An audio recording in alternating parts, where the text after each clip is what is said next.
The sky above Nova Crest Academy was always a strange shade of blue. The boarding school floated above Earth, held in place by anti-gravity fields and powerful engines. It was a school for the elite, children of CEOs, generals, and leaders. Everyone wore designer uniforms, smartwatches, and shoes that whispered instead of stomped. Then came Amara. She stepped off the Skytram alone, carrying one small bag. Her shoes were plain. Her hair was neat but simple. Her uniform was clean but not custom. She didn't speak much during orientation. She just nodded, smiled politely, and followed directions. No one knew where she came from, and no one cared to ask. From the start, Amara was different. At lunch, she sat at the far end of the cafeteria.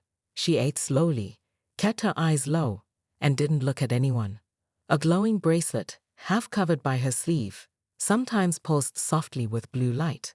No one asked about it, and she never showed it. Soon the popular group noticed her. Kara, tall, blonde, and loud, was the leader. Her father owned the biggest energy company in the eastern sky sector. She wore diamond ear chips and flew to school in a private cruiser. "Who is that?" Kara asked one day, chewing on a laser-cut strawberry. Her friend Loni laughed. "No idea. Probably scholarship trash." Another girl added, "Junkborn. Look at her shoes." The next day, they made it clear Amara wasn't welcome. They walked past her table, knocking her tray to the ground. "Oops," Kara said with a fake smile. Amara looked up calm. She didn't speak. She just picked up the tray, cleaned the mess, and sat back down. No teacher noticed, or maybe they did and didn't care. Each day, the teasing got worse. They called her names: Ghost, Mute, Junkborn, and worse. Amara never reacted. She never cried. She never reported it. "She's not fun," Loni complained. "She just stares at you." "Creepy," Kara agreed. "Let's step it up." One afternoon, Amara was walking back to her room when she passed Kara's group. Kara stepped in her path. "Hey, robot girl," she said. "Say something. Anything." Amara looked at her, slowly. Her eyes, deep brown with a strange glint, locked onto Kara's. "I don't need to speak for you to hear me," she said softly. Kara laughed like it was the funniest thing she'd ever heard. "That's the dumbest thing I've heard all day." That night, something strange happened. Kara went to her locker to grab her night gear, but the locker didn't open with her thumbprint. Confused, she tried again. Still nothing. Then she noticed something terrifying. The locker door, it wasn't locked. It was bent. Bent open, like something strong had grabbed the metal and pulled it apart. No sound, no alarm. But the metal was torn like paper. She pulled it open slowly. Her stuff was still there. Her hoverboard, her wristband, her books, untouched. Just one thing was different. A small card sat on top of her books. It was plain black, no logo, no name. Just one line in glowing blue letters. The next day, the academy was filled with whispers.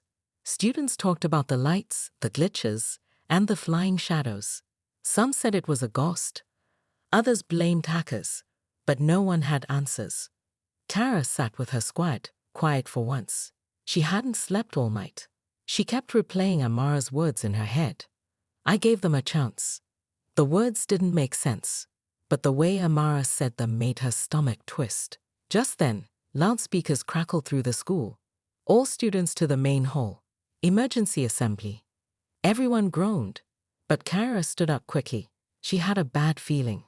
In the main hall, the headmaster stood on the stage looking pale. Behind him, a giant screen showed strange symbols glowing in red. "We have detected an unidentified signal," the headmaster said. "For your safety, no one is allowed to leave the academy until further notice." Gasps filled the hall. Students looked around nervously. One kid shouted, "Is it a terrorist attack?" The headmaster didn't answer. Amara sat near the back, her eyes half closed. Her bracelet pulsed once, soft blue. She felt the energy moving through the walls of the school. The signal wasn't outside. It was inside. It was her. That night, Amara walked alone down the empty hallways. She stepped into a forgotten part of the school, an old training room no one used anymore. The lights flickered when she entered. Her bracelet glowed brighter. She took a deep breath, and then she whispered, "Activate." Suddenly, a wave of energy pulsed out of her body. Her bracelet turned into a shield, wrapping around her arm. The ring on her finger lifted, glowing, and formed a holographic symbol in front of her. It looked like a star with wings. Her mother's symbol. Her real mother. Amara was not just a student. She was part of something ancient, a warrior bloodline meant to protect Earth, not from humans, but from what was coming from the sky. And now, something had awakened. Behind her, a voice echoed, "Finally showing your true side." Amara turned sharply. It was Kara. She had followed her, hiding in the shadows. "I knew you were hiding something," Kara said. "What are you? Some kind of alien freak?" Amara didn't answer. Her expression didn't change. Kara took a step closer. "You think you're powerful. You're still just a junkborn. You'll never be like us." Amara finally spoke, calm and clear. "I don't want to be like you." Suddenly, the walls shook. A loud sound like thunder boomed from the sky above the academy. Both girls looked up. Boom. The lights exploded. Emergency sirens began to wail. "Yun a eutharized landing, DTSTT'd. All STUDNTs to ALCK'd OW and PODs." Outside, a huge black ship, unmarked, silent, had entered the sky zone over the city. The Academy defense system tried to scan it, and failed. Back in the training room, Amara looked at the sky through the cracked window. Her eyes glowed now, bright blue. "It's them," she whispered. In a dark control room inside the black ship, a voice said, "Target located. The girl has awakened." Another replied, "Begin phase 1. The next morning, Kara walked into school with a forced smile, but her hands were shaking. She didn't tell anyone about the bent locker or the strange black card. She kept it hidden deep in her bag, but her mind couldn't stop thinking about it. "I heard you." Those 3 words kept echoing in her brain like a bad dream. At lunch, she stared across the cafeteria at Amara. The quiet girl was sitting alone again, calm, still, eating slowly like nothing was wrong. But something was wrong. "Hey," Kyra said lonely, sliding into the seat next to her. "You look like you saw a ghost." "I'm fine," Kara snapped. Then she stood up. She walked straight over to Amara's table. Loni and the others followed, curious. "Okay, freak," Kara said, arms crossed. "You think this is funny? You broke into my locker?" Amara looked up. Her face was still soft, her voice quiet. "I didn't touch your locker, but you left a card." "I don't need to leave warnings." That made Kira pause. For just a second. "You think you're scary," Kara said, louder now. "You're nothing here. This is my school." Amara tilted her head, almost curious. "No," she said gently. "This school belongs to no one. Not for long." The group laughed nervously, unsure what she meant. That night, strange things started happening. In the sky above the school, the lights flickered. That never happened. The floating city had triple backup power and the most advanced AI tech. But the lights didn't just flicker, they glitched. A red warning flashed across every student's tablet. "Unknown signal detected. Please stay indoors." Then the windows of the dorms started showing weird shadows, like huge wings flying past, even though there was nothing outside. One boy screamed when his mirror flickered and showed not his own face, but a glowing pair of blue eyes staring back. Panic spread, but the teachers said it was just a system bug. Amara sat in her room quietly, staring at her bracelet. It glowed brighter now, almost humming. She pulled back her sleeve, watching it spin and shift like it was alive. Suddenly, her door beeped. A soft knock. It was the dorm supervisor. "Amara, there's someone here to see you. Says he's your uncle." Amara stood up slowly. In the hallway stood a tall man in a black cloak, wearing strange glasses that glowed faintly. His skin was dark like hers, his voice deep and calm. "Time's almost up," he said. I know, Amara replied. They're still not ready. You warned them. I gave them a chance. He nodded. Your mother would be proud. Then, without another word, he turned and walked away, his feet making no sound, like he floated more than walked. Back in her room, Amara opened a small black box under her bed. Inside was a folded note and a ring. The note read, "When the sky cracks, awaken." She slipped the ring on her finger. The bracelet pulsed blue, and for just a moment, her eyes glowed too. Suspense end scene. In the control room of the academy, alarms began to beep. A strange energy signal, unknown and growing, was rising from dorm level C. Right where Amara lived, the security chief leaned in and frowned. Sir, this isn't from Earth Tech. This is alien. The school courtyard was in ruins. Fires burned in broken walls. Smoke curled into the dark sky. Amara stood at the center, breathing hard, her clothes torn, her glowing spear flickering. Around her, the creatures she had fought were scattered, some motionless, others crawling away. But it wasn't over. The ship above opened again, and he came down.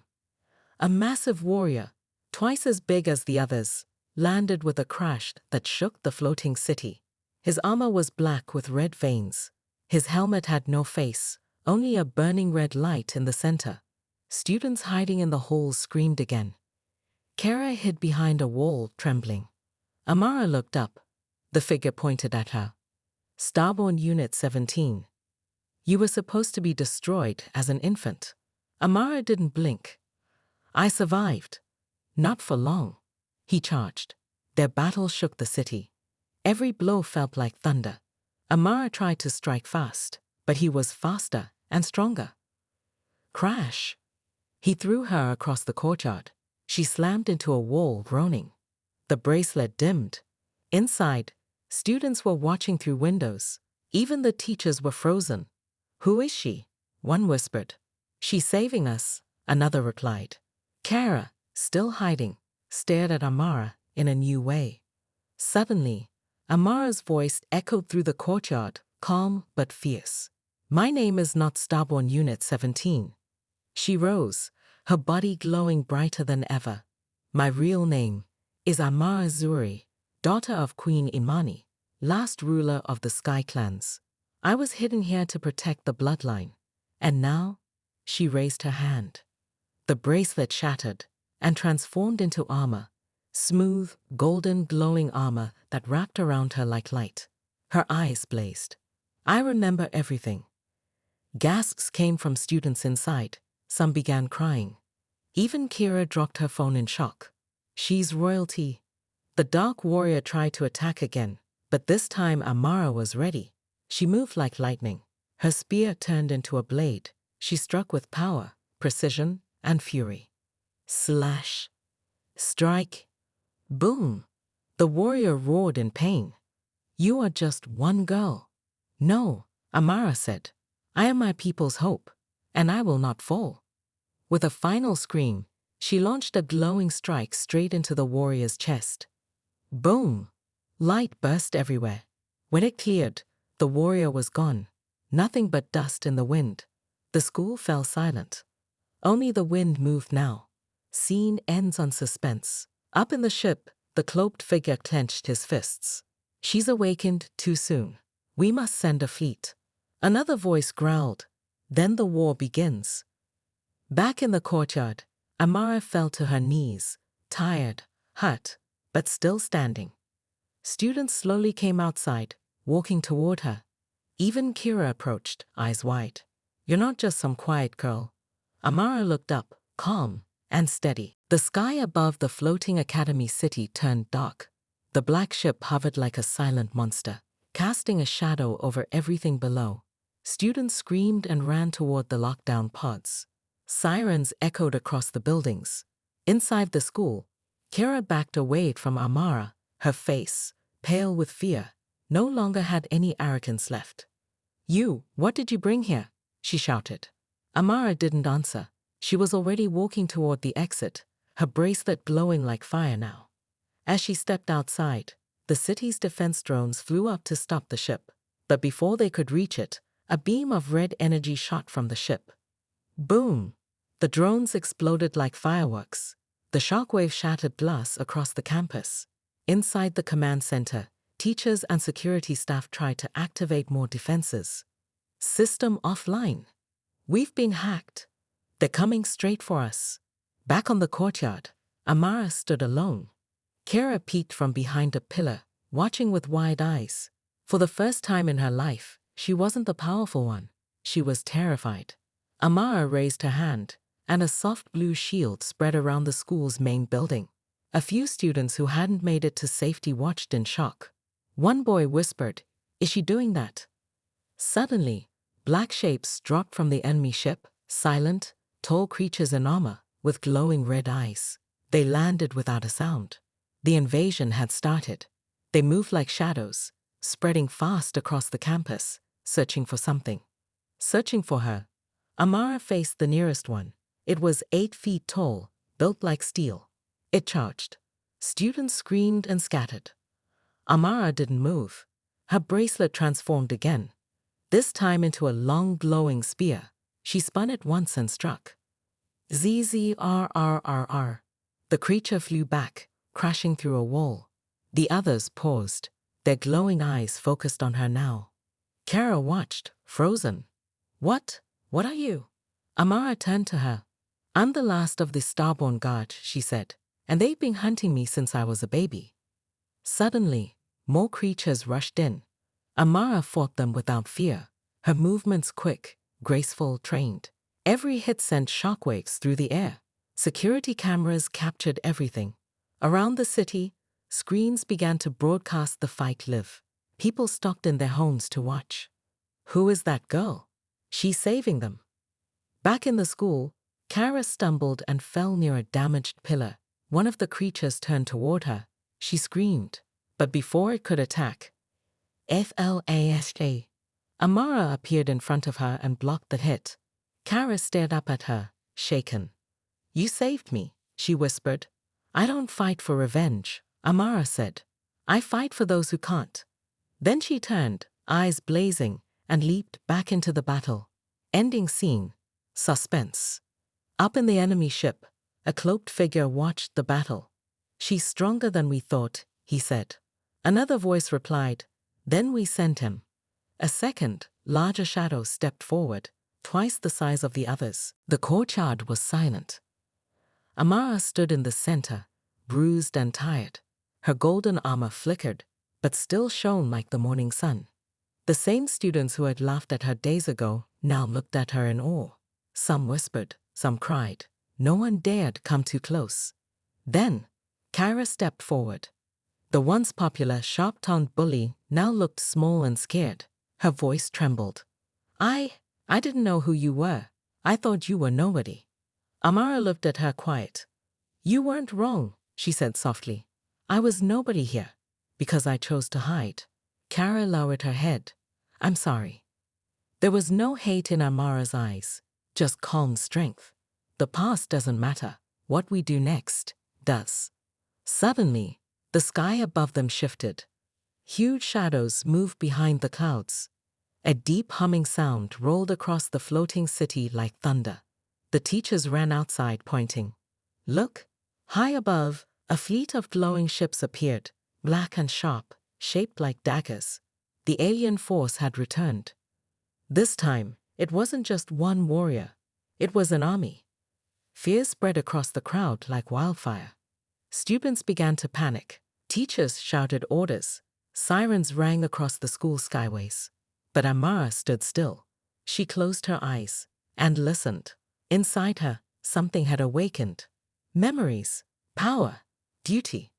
She was not just a student. She was not just a warrior. She was heir to the Sky Clans. "We can't run," she said. "If they take this city, they'll take the world after it." The principal stepped forward, trembling. "What do we do?" Amara turned to the students. "We fight together." Some looked scared, but others stepped up.